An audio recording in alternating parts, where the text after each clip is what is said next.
한국 축구를 망친 21표의 정체, 손흥민 벤치행에 숨겨진 진실, 홍명보 감독 독재 논란 충격 폭로. 대한민국 축구가 무너진 그날, 전광판에 찍힌 숫자보다 더 섬뜩한 숫자가 따로 있었다. 바로 21표였다. 감독 선임을 둘러싼 수많은 의문과 비판 속에서도 찬성표를 던졌다고 알려진 사람들.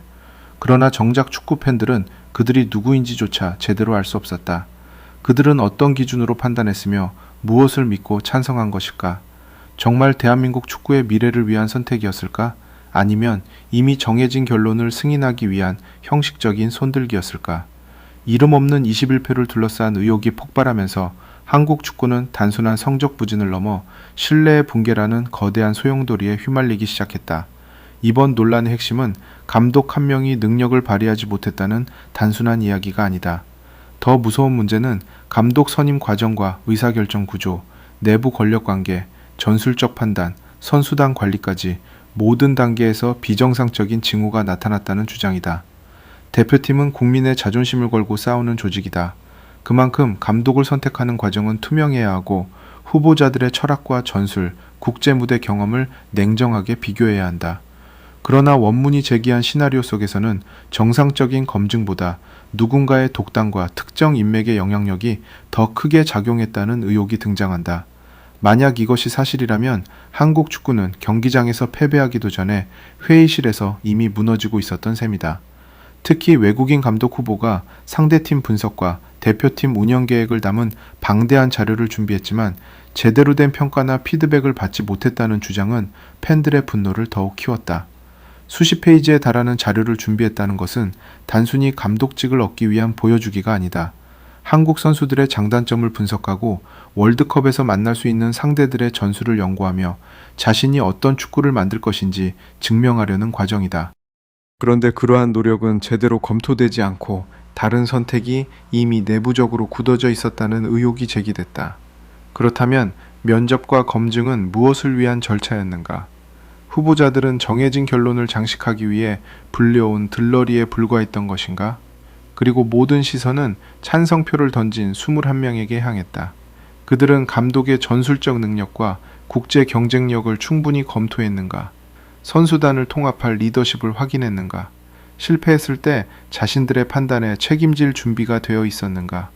팬들이 알고 싶은 것은 단순히 명단이 아니다. 그 표가 어떤 근거에서 나왔는지, 반대 의견은 존재했는지, 최종 결정을 내리기 전 얼마나 치열한 토론이 있었는지를 묻고 있는 것이다. 그러나 명확한 설명이 사라진 자리에 침묵만 남으면서 21표는 점점 더 거대한 의심의 상징으로 변해갔다. 더 충격적인 논란은 경기장에서 터졌다. 감독 선임 과정의 의혹을 잠재우려면 결과와 경기력으로 증명해야 했다. 그러나 원문 속 대표팀은 오히려 시간이 흐를수록 방향을 잃었다. 화려한 전술 용어가 쏟아졌지만 정작 실전에서는 공격의 길이 보이지 않았고 선수들은 공을 소유하면서도 상대 수비를 무너뜨릴 방법을 찾지 못했다. 후방에서 공을 돌리고 측면으로 이동한 뒤 다시 뒤로 물러나는 장면이 반복됐다. 상대팀은 한국이 어떤 방식으로 공격할지 예상했고 압박해야 할 지점과 차단해야 할 길목을 너무 쉽게 찾아냈다. 전술은 이름이 복잡하다고 위대한 것이 아니다. 라볼피아나, 비대칭 구조, 변형 쓰리백 같은 표현을 아무리 늘어놓아도 선수들이 이해하지 못하고 경기장에서 구현하지 못한다면 그것은 전술이 아니라 포장지에 불과하다. 대표팀 감독에게 필요한 것은 짧은 소집 기간 안에 선수들의 장점을 극대화하고 위기의 순간에는 과감하게 변화를 주는 능력이다. 그러나 원문이 묘사한 감독은 상대가 이미 대응법을 찾아냈는데도 기존 방식을 반복했다. 공격이 막혀도 변화를 주지 않았고 중원이 무너져도 구조를 수정하지 않았으며 선수들의 개인 능력에 기댄 채 결정적인 순간이 찾아오기만을 기다렸다. 세계 최고 수준의 무대에서 뛰는 손흥민, 이강인, 김민재, 황희찬과 같은 선수들을 보유하고도 팀 전체가 하나의 방향으로 움직이지 못한다면 문제는 선수 개인에게만 있을 수 없다. 아무리 뛰어난 선수라도 명확한 역할과 약속된 움직임이 없으면 고립된다. 손흥민이 공을 잡았을 때 주변에 침투하는 선수가 없고 이강인이 전진 패스를 시도하려 해도 받을 동료가 움직이지 않으며 김민재가 수비 라인을 끌어올려도 중원의 압박이 따라오지 않는다면 세계적인 선수들의 능력조차 무용지물이 된다. 황금 세대라는 찬란한 이름이 어느 순간 서로 떨어져 있는 11명의 개인으로 변해버리는 것이다. 그러나 팬들의 분노가 정점에 오른 것은 전술 문제가 아니었다. 반드시 이겨야 하는 결정적인 경기에서 손흥민과 이재성이 선발 명단에서 빠졌다는 설정이 등장하면서 논란은 전혀 다른 차원으로 확대됐다. 손흥민은 대표팀의 주장이고 공격의 중심이며 수많은 위기의 순간마다 대한민국을 구해낸 선수다. 이재성 역시 공격과 수비를 연결하고 동료들을 위해 끊임없이 움직이는 핵심 자원이다. 그런 두 선수가 가장 중요한 경기에서 동시에 벤치에 앉았다면 감독은 국민이 납득할 수 있는 명확한 전술적 이유를 제시해야 한다. 하지만 원문이 제기한 의혹은 충격적이었다. 이전 경기 패배 후 라커룸에서 손흥민이 동료들을 격려하고 전술적인 문제를 이야기하려 하자 감독이 강하게 제지했다는 것이다. 왜 네가 말하느냐, 말은 내가 한다는 취지의 발언이 있었다는 주장은 축구 팬들을 얼어붙게 만들었다. 물론 라커룸 안에서 실제로 어떤 대화가 오갔는지는 객관적인 증거와 당사자의 확인 없이는 단정할 수 없다. 그러나 이러한 이야기가 대중에게 설득력 있게 받아들여졌다는 사실 자체가 이미 대표팀 내부에 대한 신뢰가 얼마나 무너졌는지를 보여준다. 주장은 단순히 완장을 찬 선수가 아니다. 경기장에서 선수들과 가장 가까이 호흡하며 감독의 지시를 전달하고 위기에서는 흔들리는 동료들을 붙잡아야 하는 존재다. 감독이 모든 말을 독점하고 선수들의 자발적인 소통을 권위에 대한 도전으로 받아들인다면 팀은 살아 움직이는 조직이 아니라 명령만 기다리는 집단으로 변한다. 현대 축구의 강팀들은 감독의 전술과 선수들의 리더십이 충돌하는 것이 아니라 서로를 보완한다. 주장이 의견을 내는 것은 감독의 권한을 빼앗는 행동이 아니라 팀을 살리기 위한 책임감의 표현일 수 있다. 만약 손흥민과 이재성의 선발 제외가 순수한 전술적 판단이 아니라 감독의 지시나 인터뷰 방침에 따르지 않았다는 이유로 내려진 조치였다면 그것은 상상하기조차 끔찍한 문제다.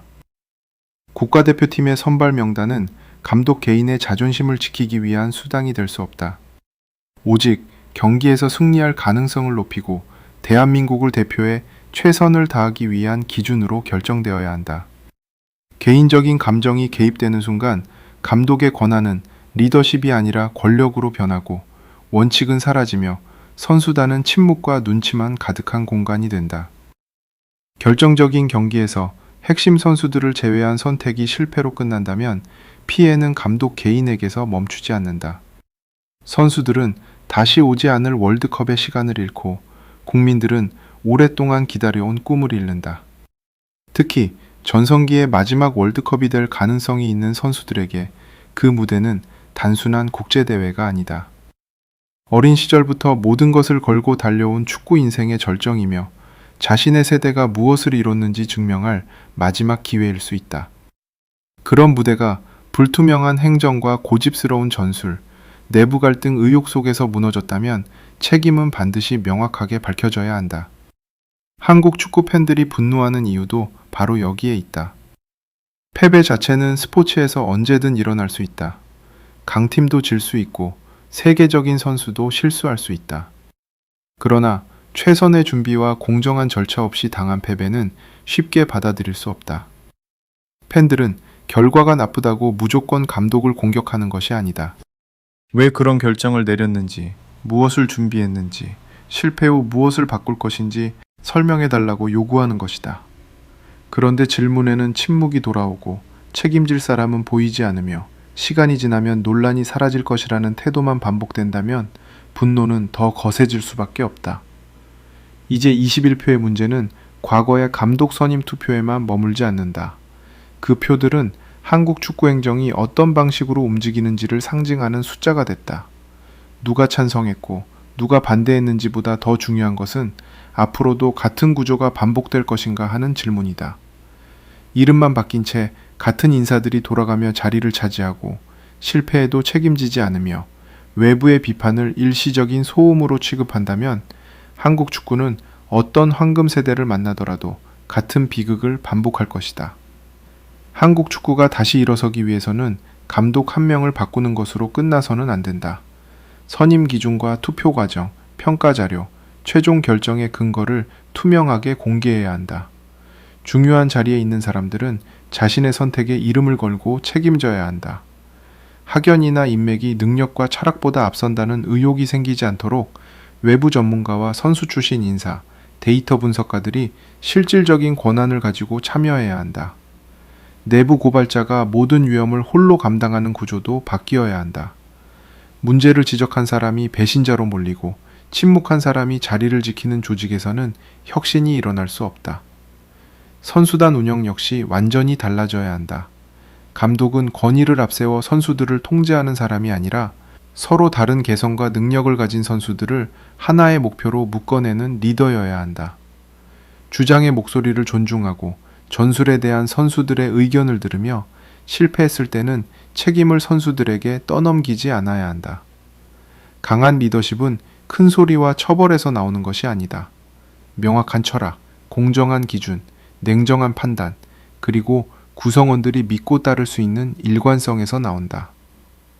손흥민 벤치행의 숨겨진 진실은 무엇이었을까? 정말 상대를 속이기 위한 과감한 전술적 승부수였을까?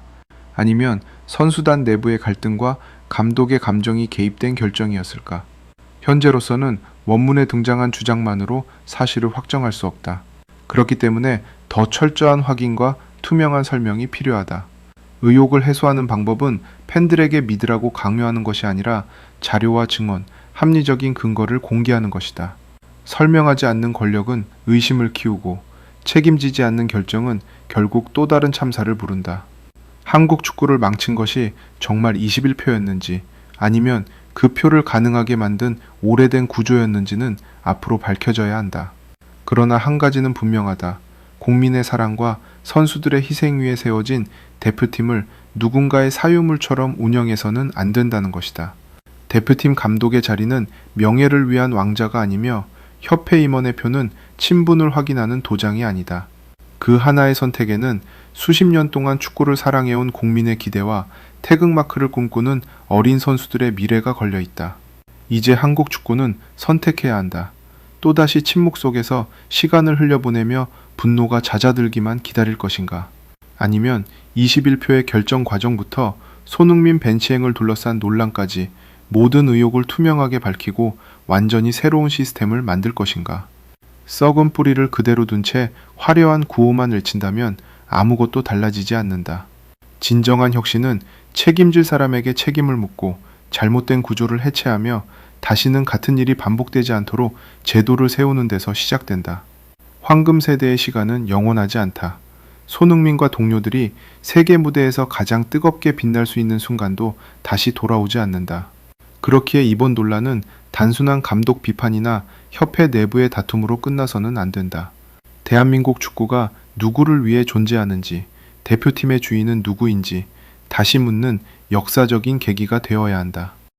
이름 없는 21표 뒤에 숨은 책임, 손흥민 벤치행을 둘러싼 진실, 그리고 권위주의적 리더십 논란이 명백하게 해소되지 않는다면 팬들의 분노는 결코 사라지지 않을 것이다.